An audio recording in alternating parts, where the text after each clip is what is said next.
Alex Martinez's story doesn't begin with headlines or courtroom drama. It starts in the quiet, often overlooked corners of a childhood marked by pain, instability, and the echoes of violence. Born into a troubled family, Alex was the son of Carlos Martinez, a former police officer whose badge might have represented authority to the outside world. But behind closed doors, he was known for his abusive, volatile temper. The very person meant to provide safety became the source of fear and trauma, shaping Alex's earliest understanding of the world. From an early age, Alex's life was punctuated by moments of physical harm. At just 3 years old, a tragic household accident left him injured when a piece of heavy furniture toppled over, striking his small, fragile head. Then, at age 6, another incident occurred, this time hit forcefully by a swing at a local park. These weren't just childhood accidents, they left lasting marks, both physically and neurologically. Alex began to experience seizures, which, coupled with the lack of proper medical attention and emotional support, created a complex web of unresolved health issues. But it wasn't just the physical injuries that shaped Alex's young mind. His environment was steeped in exposure to violence, not just from his father, but from extended family as well. His cousin Marco, a war veteran haunted by the traumatic experiences of military service, often displayed erratic and aggressive behavior. Marco's disturbing stories of combat, his emotional detachment, and moments of uncontrolled rage became part of Alex's daily life. Instead of learning empathy and resilience, Alex absorbed patterns of anger, fear, and survival. For a child like Alex, growing up in such an environment wasn't just about enduring, it was about adapting. His brain, still developing, had to make sense of chaos. And sometimes, when a child is exposed to too much violence without guidance, the lines between right and wrong start to blur.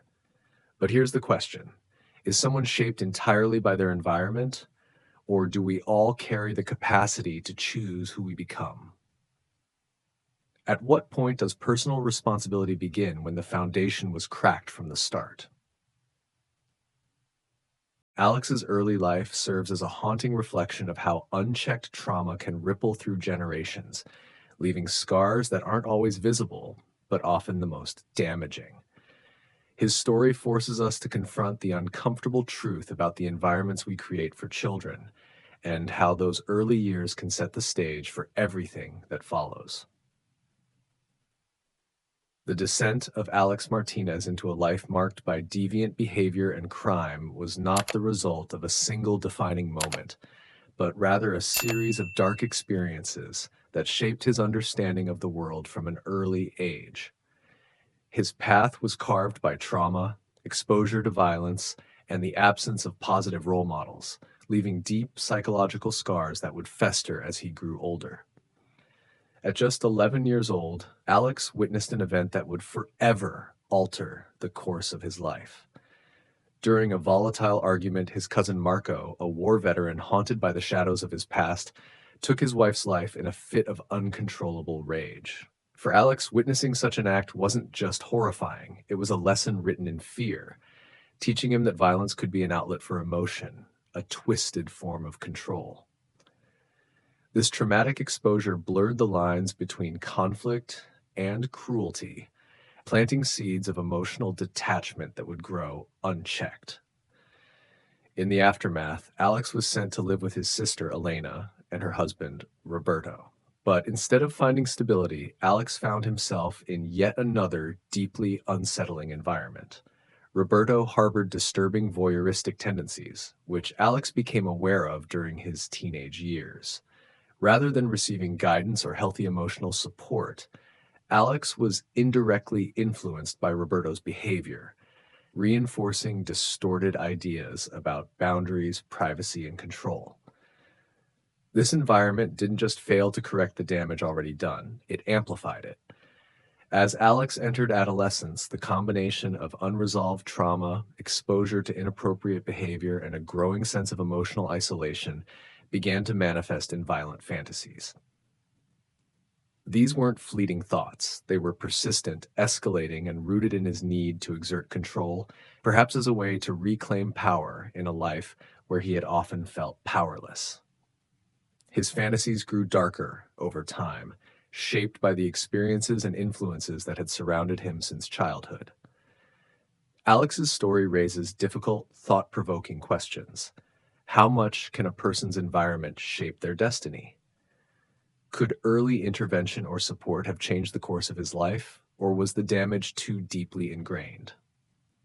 While personal accountability is undeniable, Alex's journey forces us to confront the profound impact of childhood trauma, unchecked psychological wounds, and the influence of toxic environments. His path to crime was not inevitable, but it was paved with experiences that distorted his view of the world long before he made his own choices. His story serves as a haunting reminder of the critical role early intervention, empathy, and mental health support can play in preventing future tragedies. By the mid 1980s, Alex Martinez's life had become a reflection of the chaos and trauma that had shaped his troubled childhood. His early experiences with violence, exposure to deviant behavior, and unchecked psychological issues had laid a dangerous foundation. But it was during this period that his dark tendencies began to manifest outwardly, moving from private fantasies to real-world actions, signaling the start of a more destructive path. At just 15 years old, Alex dropped out of school, severing one of the few potential lifelines that could have provided structure, mentorship, or intervention. School might have been an opportunity for stability, but for Alex, it was another environment where he felt disconnected, alienated, and unable to cope with the expectations of normal adolescent life. Without the routine and guidance that education could offer, he drifted further into isolation, with no positive influences to counterbalance the darkness growing inside him. By age 17, Alex was working at a local hotel, a job that provided him with both income and unsupervised access to vulnerable individuals. It was here that his violent tendencies escalated beyond internal struggles. He attempted to assault a hotel guest, an incident that marked his first known criminal act against another person. Although the charges were eventually dropped due to a lack of testimony, this event was a critical turning point. The legal system's inability to hold him accountable may have inadvertently reinforced a dangerous belief that he could act on his impulses without facing real consequences. This close brush with the law should have been a wake-up call, a chance for intervention, but instead it became a stepping stone, emboldening Alex as he continued down a darker path. The lack of accountability, combined with his deep-seated emotional issues, only fueled his growing sense of power and control over others. In 1986, at the age of 23, Alex made a significant move, leaving Texas for California. This relocation was more than just a change of scenery. It was an opportunity to escape his past, start fresh, and unfortunately continue his behaviors without the shadow of his previous crimes looming over him. California offered anonymity, a place where he was just another face in the crowd. But for Alex, it also provided new opportunities to act on his violent impulses, far from anyone who truly knew his history. This period in Alex's life raises unsettling questions. Could earlier intervention after his first crime have altered his path? How many warning signs are ignored before someone's behavior escalates beyond the point of no return? Alex Martinez's story is a chilling reminder that criminal behavior doesn't develop overnight. It often escalates slowly, shaped by a lifetime of unresolved trauma, missed red flags, and a lack of accountability. His early crimes were not isolated incidents, they were precursors, signs of a much deeper darkness that, left unchecked, would only grow stronger with time. A year that echoes with pop hits and big hair, but also a year that began to darken with the shadow of a predator. It started subtly, a ripple of unease in the California sunshine. An 8-year-old girl, Lisa, vanished. Her fate a chilling prelude to the horror that was to come. The crimes involved more than just theft, although property was taken and homes were invaded. The acts demonstrated a disturbing level of violence and cruelty. Physical assaults, including beatings, shootings, and stabbings, caused significant trauma and eroded the community's sense of security. The sexual assaults and mutilations that occurred were particularly disturbing, leaving deep emotional scars on the victims and their families. What makes this spree so disturbing is the randomness of it all. There was no pattern, no discernible type of victim. Young, old, male, female, all were vulnerable.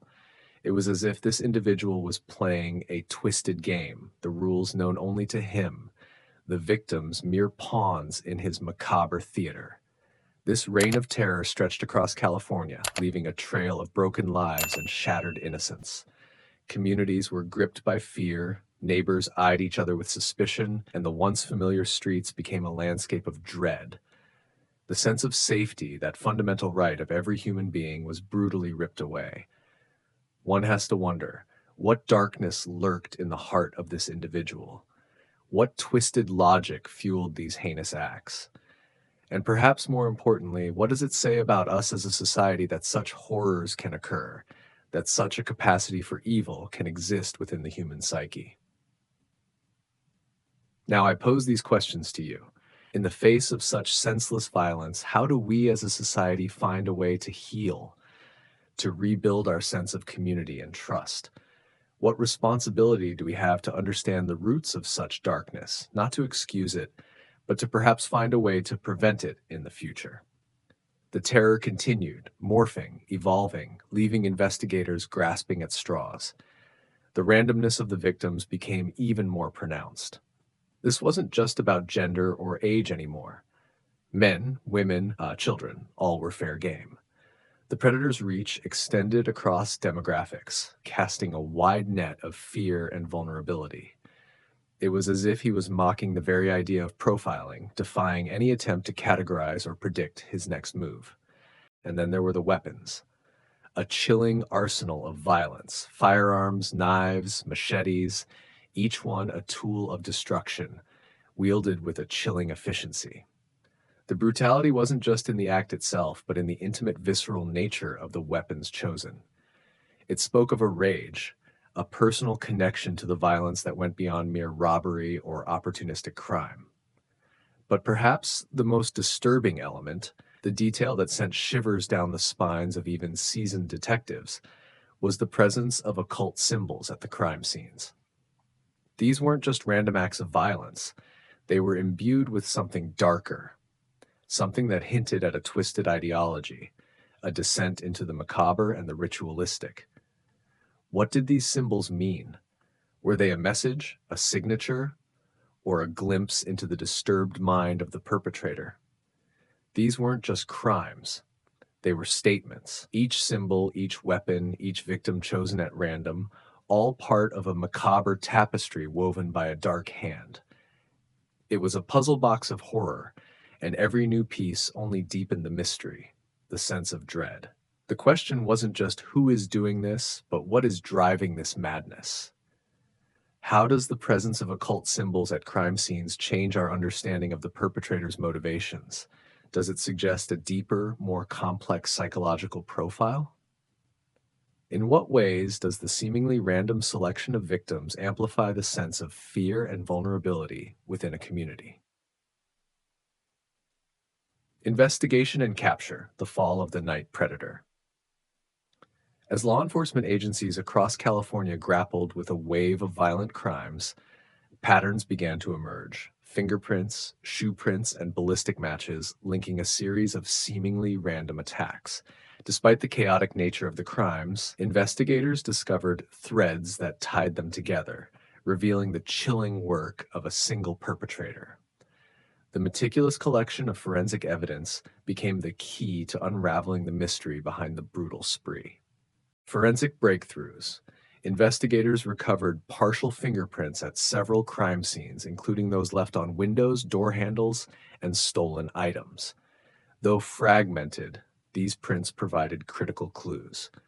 In addition to fingerprints, distinctive shoe prints from a rare type of athletic shoe were found in dirt, on blood-stained floors, and even imprinted in victims' homes. This specific tread pattern became a crucial piece of the puzzle. Ballistic evidence further connected the crimes. A firearm linked to multiple shootings provided conclusive matches through spent shell casings and bullet trajectories, solidifying the connection between cases spanning different cities and counties. Media frenzy. The escalating fear and media coverage led to the suspect being dubbed the Night Predator during a press conference. The nickname captured the public's imagination, emphasizing the randomness and brutality of the crimes. The media spotlight intensified the urgency of the investigation, putting immense pressure on law enforcement to deliver results. The breakthrough and capture. The turning point came when a fingerprint match identified the suspect, whose criminal record was already in the system from prior offenses.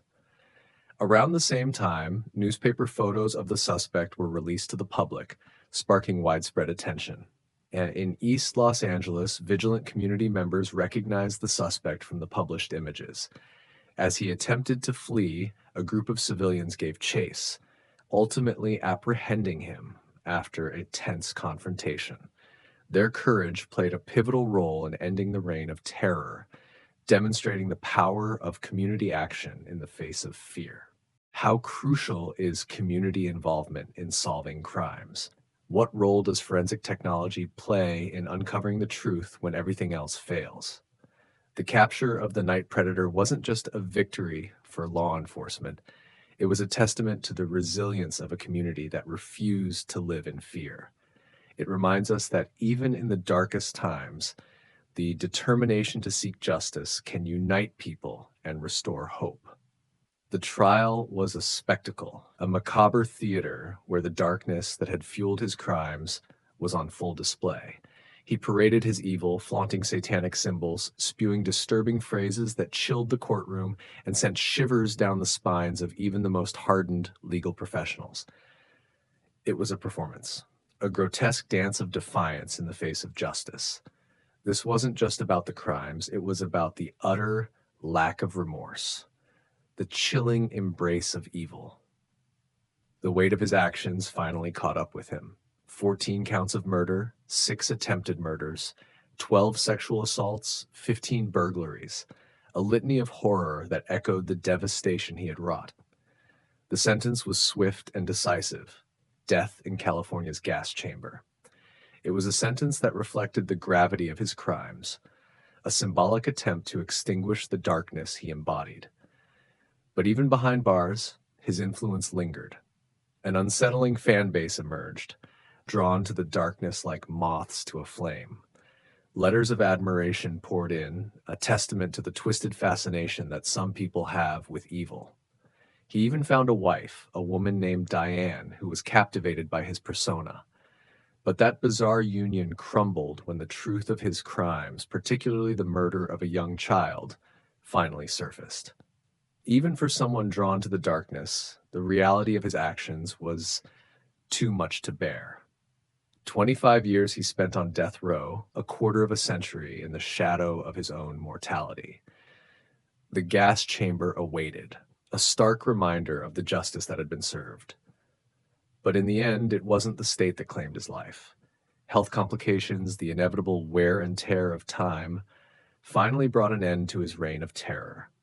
He died at 54, a life consumed by darkness, leaving behind a legacy of pain and unanswered questions. How do we reconcile the fascination that some people have with serial killers and their crimes? What does this say about our society? Does the death penalty serve its intended purpose? Does it bring closure to the victims' families, or does it simply perpetuate a cycle of violence? Even behind the cold, gray walls of death row, the shadow of the Night Predator continued to exert a chilling influence.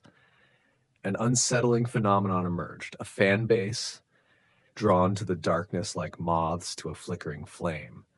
Letters arrived, filled with admiration, fascination, and disturbingly, even affection. It was a stark reminder of the twisted allure of evil, the way it can captivate and corrupt even from within the confines of a prison cell. This wasn't just about morbid curiosity, it was something deeper, a disturbing reflection of the human psyche's capacity for fascination with the macabre. One of these admirers, a woman named Diane, became more than just a pen pal. They married, a bizarre union forged in the shadow of death row. It was a testament to the power of manipulation, the way a charismatic individual, even a convicted serial killer, can weave a web of illusion and control. But the facade eventually crumbled when Diane learned the full extent of his crimes, particularly the details surrounding the murder of a young child. The spell was broken. The marriage dissolved, a casualty of the harsh light of reality. Even for someone drawn to the darkness, the brutal reality of his actions was too much to bear. For 25 years, he sat on death row, a ticking clock counting down to his execution. The gas chamber loomed, a constant reminder of the sentence he had received. But fate, as it often does, had other plans. In the end, it wasn't the state that claimed his life. After a quarter of a century in confinement, his body, ravaged by time and the inherent stresses of prison life, finally succumbed to health complications. At the age of 54, the night predator breathed his last, a life extinguished not by the swift justice of the gas chamber, but by the slow, insidious decay of time. His death marked the end of a chapter, but the echoes of his crimes, the questions they raised about the nature of evil and the human psyche, continued to resonate. What psychological factors might explain the phenomenon of fan clubs for serial killers? What does this say about our society's understanding of crime and punishment? Does the fact that he died of natural causes rather than by execution change our perception of justice being served? Does it lessen the sense of closure for the victims' families? As we reflect on the horrifying nature of Alex Martinez's crimes, it's impossible to ignore the profound psychological toll his actions had on his victims, their families, and the communities left in the wake of his violence. Each crime wasn't just an isolated event. It was a ripple effect, sending shockwaves of fear, grief, and trauma that lingered long after the headlines faded. The scars left behind weren't just physical, they were emotional wounds that reshaped lives, eroded the sense of safety, and left communities grappling with the unsettling question: how could someone commit such atrocities? Bailey reflects on how cases like Alex's force us to confront the darkest corners of human behavior. They reveal not just the capacity for evil, but the fragility of the systems meant to protect us. Yet, what's equally disturbing is the bizarre fascination that some people develop with criminals like Alex, writing letters, romanticizing their actions, and creating an unsettling cult of personality around individuals responsible for unimaginable suffering. This phenomenon raises troubling questions about society's obsession with notoriety, even when it's born from violence and tragedy. Why are some people drawn to those who commit horrific acts? What does this say about our culture and the way we process fear, power, and infamy? As we close this story, it's important to shift our focus from the perpetrator to the resilience of the survivors, the strength of the families who fought for justice, and the communities that refused to be defined by fear. Their courage, determination, and refusal to let evil go unanswered are the true narratives that deserve to be remembered. Thank you for watching and supporting the channel. If you found this story compelling, don't forget to like, subscribe, and share to help us continue exploring stories that challenge us to think critically about crime, justice, and the human condition. Your support means everything as we strive to shed light on the stories that matter.